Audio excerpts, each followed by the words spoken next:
yeah, yeah, what up vlog. Filmed a ton of episodes for the AKAJK show. So we got the whole of next week filmed, so when I come back from going out, I'm going to edit it. Season 3, Episode 9, Rick and Morty. And I'm working on the script for the film that I've been working on. I'll, divulge a few details when I'm back. But now, time to go out, baby.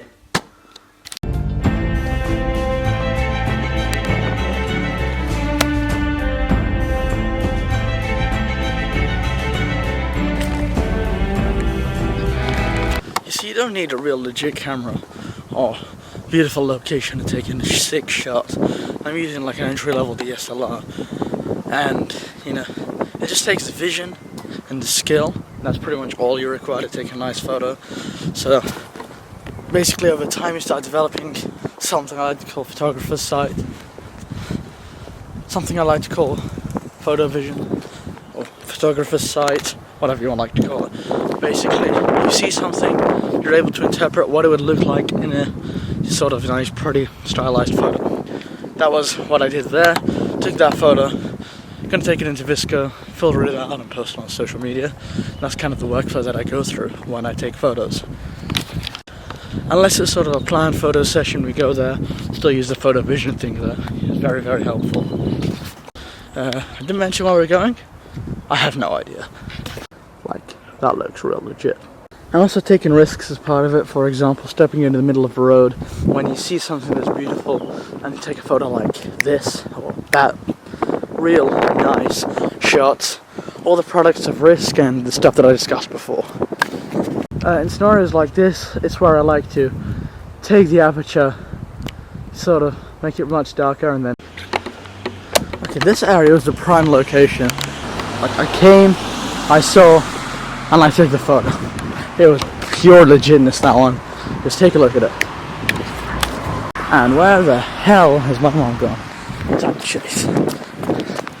Sometimes in this scenario you can make the disgusting look pretty beautiful. And this is sort of a thought process you have to apply to all the photos that you take. And it's how it makes them unique. For example, if you apply all the things that I just told you about, you will have the worst photo ever, just because this is a complete rip-off of my photography.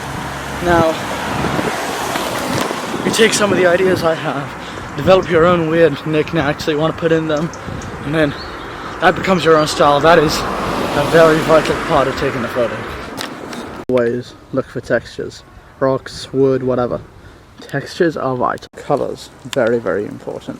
That's why I always like to walk on the side of the road with the orange leaves or the purple or the green, the vibrant ones, like this side, compared to that side which is just pure dark green, very boring. But colours are very important.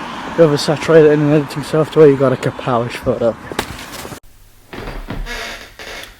Hey, what is up vlog people? I came back from outside, quite a bit of photography, so you do check out my social medias, at AKAJK everywhere, and you'll see a bunch of photos from that kind of jazz. Anyways, now I'm watching Film Riot while setting up for editing videos, importing files and all that kind of jazz. But I do want to say something. I'm gonna be working on this full sort of behind the scenes kind of couple of hour long video on the film that will come out after the film. Now, I am showing behind the scenes on the vlog, but on the vlog I don't want to divulge that much, so the behind the scenes will divulge pretty much everything, because it will be after the film comes out. So you'll hear all the full plans throughout that, and here I can divulge a few secrets here and there. Anyways, finished Rick and Morty Season 3, so I know. Had a legit kebab, and now gonna get grinding. So guys, yeah, I'll see you in a while, but for you it's just gonna be like instant. Okay, just do it already. What up vlog? Right now I'm doing some scripting and writing for my film. In terms of titling, I was thinking something like, I'm not gonna tell you. Wait, you'll find out in due course. Now, I do want to call it an end and sort of close the vlog here, because I want to work on filming a few scenes for the documentary, behind the scenes kind of thing. And I'm watching some YouTube videos on filmmaking and scripting, so yeah. Hopefully you did enjoy this episode of the vlog. If you did, make sure to go and smash that like button, subscribe to notifications, and I'll catch you in the next one.